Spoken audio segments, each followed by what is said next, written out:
Good morning. Hello, hello, hello. So the ex-husband is coming down this weekend because the kids are out of school and he wants to see them, and that's just what he does. And I've been saying to the kids this week, I go, "Do you think your dad's going to want to drive the Jeep?" And Joey goes, "What kind of question is that?" Of course he is, right? So he's FaceTiming me this morning because I asked him to go get Joey a haircut while he's in town.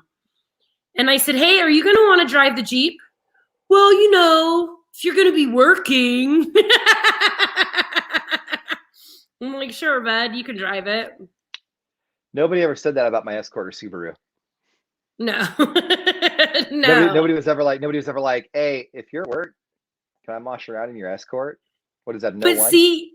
see how little he cares about like ruining it, because my buddy wouldn't drive it. You were even like, "Only on the pavement am I going to touch it." My ex-husband's like, "Yeah, I'll mosh." Well, I mean, is he gonna go rock crawling? No, he wouldn't Okay. anyway. Have you met Like him? with him, I see him drawing the line at like parallel parking. Like I feel like him having the Jeep is a safe bet. Like at worst, he may park a little over the line. Where I would be a little hesitant is that like on the freeway, he's a little bit of a loose cannon. But is your Jeep built for speed or for rock crawling? Like, is he going to get that thing up to The Jeep 90? is not built for speed. Yeah. She's beastie in every other way, but passing someone is, don't even try it. Yeah. Yeah. So I think once he starts to get to speeds where he's more comfortable, he's going to realize that the Jeep can't do that. And it's going to turn into like a grandma on a Chrysler pretty quick. Oh, but here's the issue that I am having though, is because we're going to be super busy because it's Frog Jump weekend. And I think I told you last week, the only problem I'm having with the Jeep is everybody knows where I'm at, when I'm there, and for how long, because now they know. So as soon as I left work last week, I went and had some wine with my friend Jessica. And about an hour later, somebody from work was like, "You're still here?" And I'm like, "They can see me. Everybody knows I'm here." So what I'm afraid of, you know how impatient he can get behind the wheel, that he's going to drive that way and everybody's going to think it's me. The one good thing you have going for you is that if anybody gets a glimpse of any hair, they're going to know it's not you. Yeah, it's the hair. Like they just got that. Nope, that hair is not 10 feet. We're good. That's not her. That's somebody else. And then does your Jeep get reported stolen? That's how you find out whether or not they're good Well, friends. and also I don't want people thinking I have a boyfriend. Oh yeah, that too. Because this small town, there'd be like some man was driving Madden's Jeep around. Yeah, but you know what? Like he's not decked out in his deerskin leathers and his coonskin hat. So I mean, they're gonna know that he's an out of towner. Yeah, they'll know. Yeah, yeah. They'll be like, Uh, he doesn't look like he's from here. no. I'll bet he's a city dweller.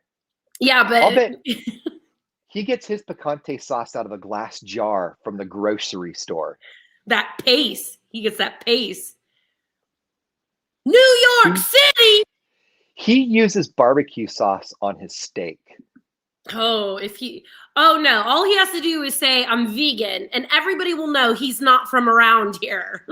I'm giving you a hard time, Joe. I love you. We love him. We love him too.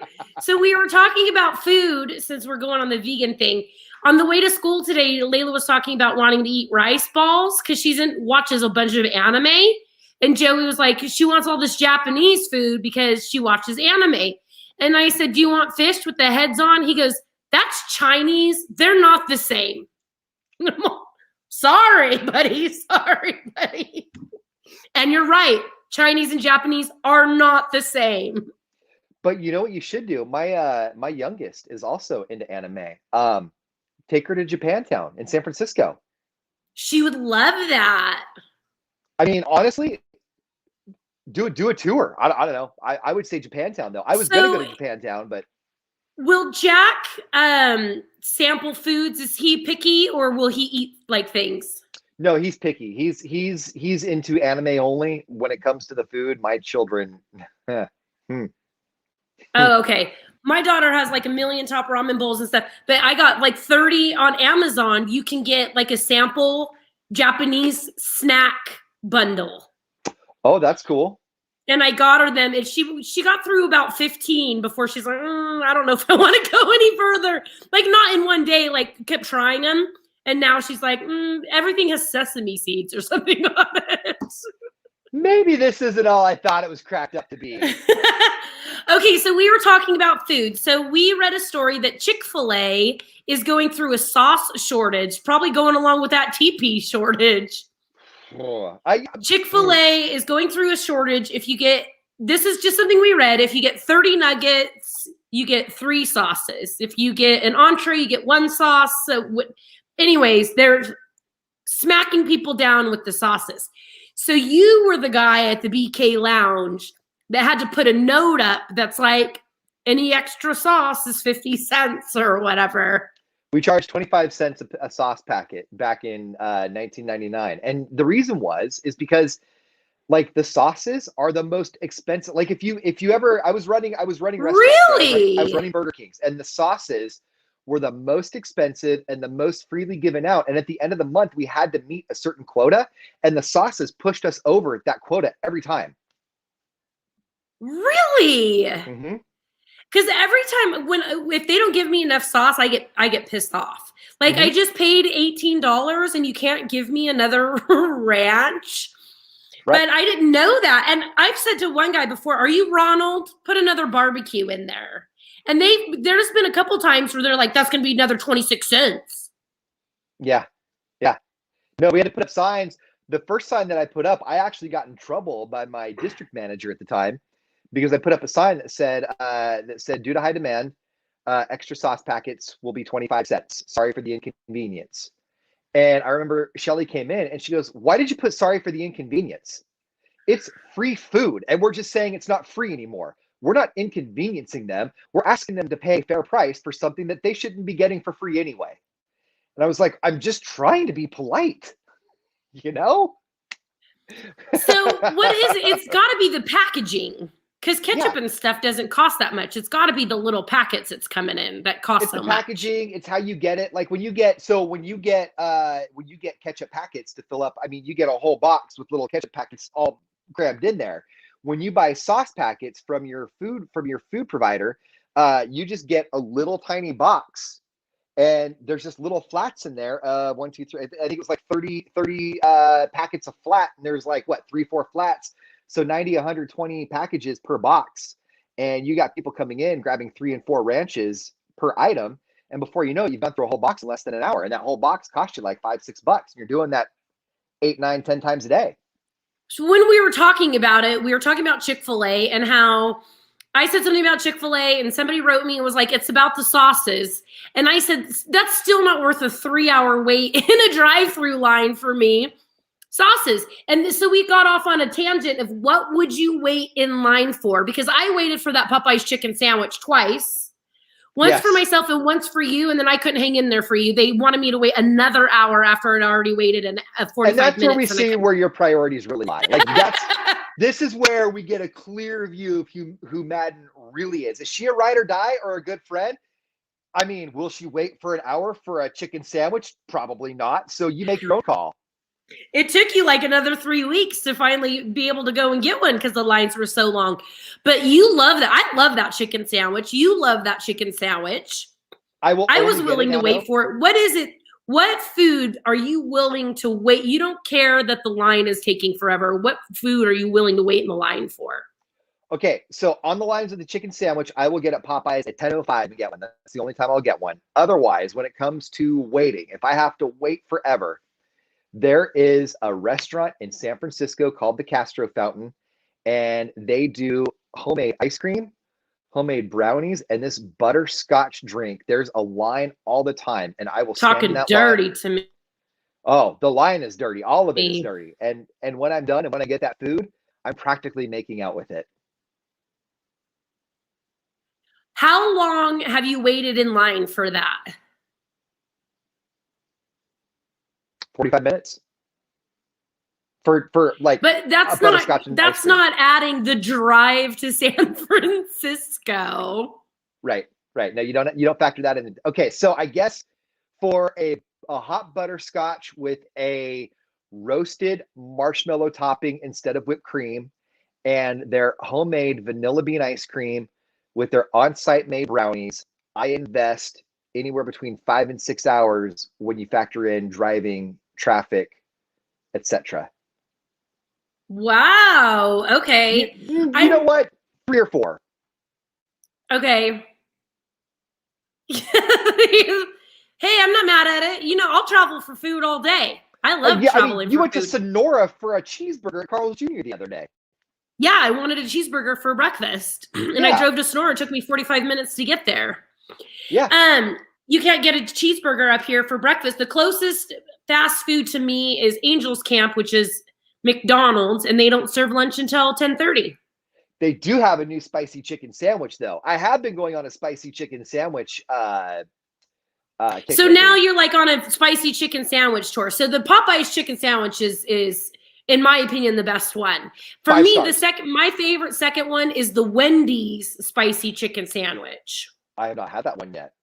That's the one that's been around forever. It's been around, like they've had that for years and years and years and years. It's like people forgot about it. I have had that. No, you're right. I have had that. That has been around because that was on their value menu. That's like $1 or $2, right? Yeah. No. Yeah. Like it's like a big sandwich. It's like a number 6 or something. I think I had their value chicken sandwich, which was like $1 or $2. But I think that one was also spicy. And I think you're right. I think it was good. I think the longest I've waited for fast food is at Wingstop. It was like an hour and a half. Remember when I told you that one night that I put it in my app order and I got there and there was like a million Uber car and like this older gentleman starts yelling at the poor girl at the Wingstop. And I'm like, who are you? What is wrong with you? I got to tell you, not to go on a tangent, but like, if you're standing in line, you should be furious when you see Uber Eats drivers and DoorDash drivers come in, because honestly, we skip the whole line. Like we go right up, Uber Eats for Ronald M, and they're like, "Oh yeah, let me stop everything I'm doing and hand this to you." Well, something had happened that night where it was like something, I forget what happened, that like everybody was there, and even the Uber Eats, they're like, I can go do 2 more deliveries if it's going to take this long. Getting all mad. I was at an ice cream place the other night. I'll wait all day for good fried chicken. Mm-hmm. They were slammed at the ice cream place, right? Like one girl, whole line of people walked right up. Shelly for Uber Eats. Oh, hold on, guys. Well, because they want people to order from there more often. You know what I mean? So, and I see it all the time. Like 15 people. I had one guy at the there's a fast food Chinese restaurant. I walked in. I'm looking at the line, and the guy looks at me and has a smirk on the face and does this little like slow point behind him, like, lines behind me, buddy. You have to sit in it just like I do. I'm all the way at the end of the line, and I kind of smirked. I walked up to the register. Uber Eats for Ronald. I'm like, oh yeah, we got that for you. And the look on that guy's face as I'm like walking out with everything, it's worth it. I have a question then for you. Okay. Can you Uber Eats yourself? I was wondering that. I'm going to try it in a couple weeks. So that you get like a percentage, and then you could walk up and be like, Uber Eats for Ian, and then you don't have to sit in line? I was wondering. I'm going to try that. You have to do it this weekend, because now I'm curious. Do it. I'll bet somebody's already done it. I'm sure somebody's already done it or tried.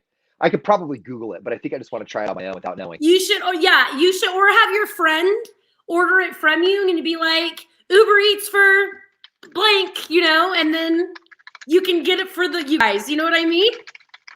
All right. Can you say that again? You can use a delivery app to order food from a restaurant that you pick up yourself, according to Uber Eats website. A pickup order is when you place an order through Eats app and you go to the restaurant to collect it. There's an upshot, no delivery fees.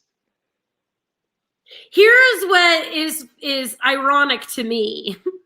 Is you're like the king of DoorDash. You won't even leave your own house to get your own Taco Bell, but now you're leaving your house to get other people the Taco Bell.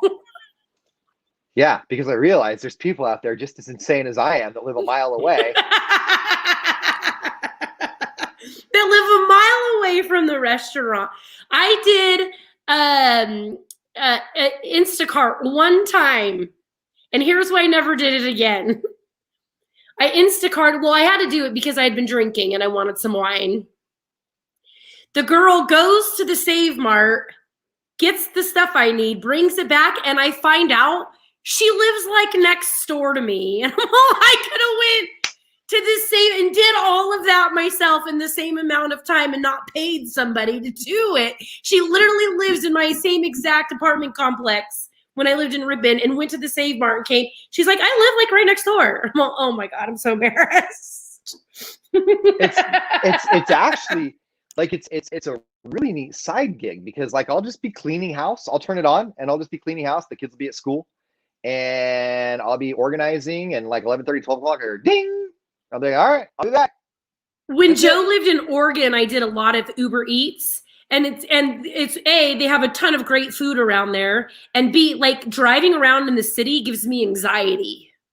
So I knew that so when I went to Vegas the last time, I wanted to stay with my ex-husband so he could kind of show me around.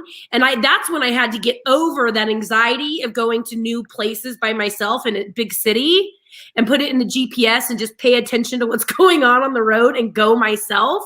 Because otherwise I won't go anywhere. So when I was in Oregon, I Uber Eats a lot because I didn't want to drive around the city. Yeah, no, I don't blame you. That's I was talking to some people. A friend of mine has a son who goes to San Francisco.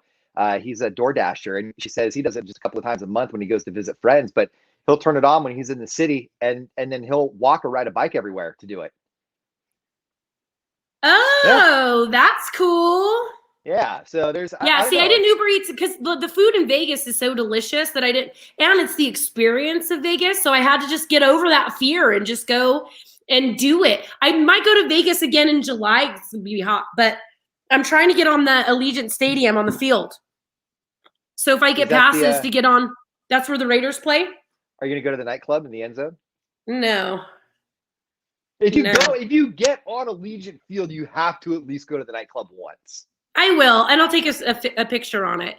But I asked the ex-husband today, I was like, how do we get me on that field? But there's like a media inquiry place, so I'm going to try to get on that field. So I'm probably going to go to Vegas again and eat it up. Eat everything.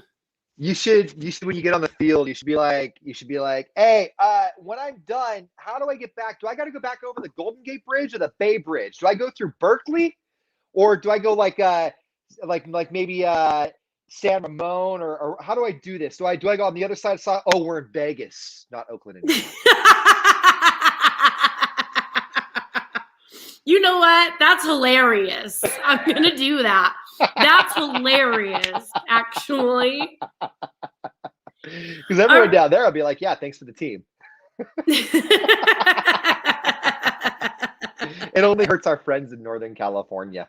Aw, wah, wah. And that's the reason I want to do it, because my Raiders fans friends are hella pissed that I became a Cardinals fan so fast once Jay jumped over. And if I get on that field before they do, they're going to be so mad. Do it. Do all of it.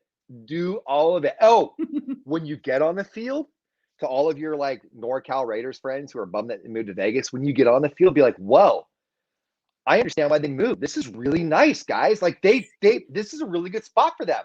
You should come down and visit the Raiders here in Las Vegas, because this is so comfortable, way better than Oakland. Please remind me to revisit this conversation before I go, so that you can reiterate all of that hilariousness to me, because I'm going to do it. I promise you I won't forget. I promise you I won't forget. Hey, when you visit the stadium, go to the very top of the stadium and be like, is that the Bay Bridge? No, it's not the Bay Bridge. No, that's the Statue of Liberty, because we're in Vegas and they have one. Where's your Statue of Liberty, Oakland? Oh, you have Alcatraz. All right, you guys. I'll be broadcasting from the Valley tomorrow, so I'll be in town. And then I don't know if I'm gonna be here or not, or if my house is gonna get burned down. We'll see. Raiders fans, they know where you live. Dude, I'm gonna tell them. Raider Nation will find me. They're not that smart. Never mind. Raider Nation will find Madden. She lives in Murphy's. I think y'all are brilliant. Okay, Uber Eats yourself. I will. I promise I will. That's hilarious. I just looked it up on Reddit. Apparently, people do it all the time. As soon as they're done, they'll order something and then they'll go sit next by the restaurant. That's brilliant. Give it a shot. I think so too. All right, you guys. We'll see you tomorrow. Bye. Bye, guys.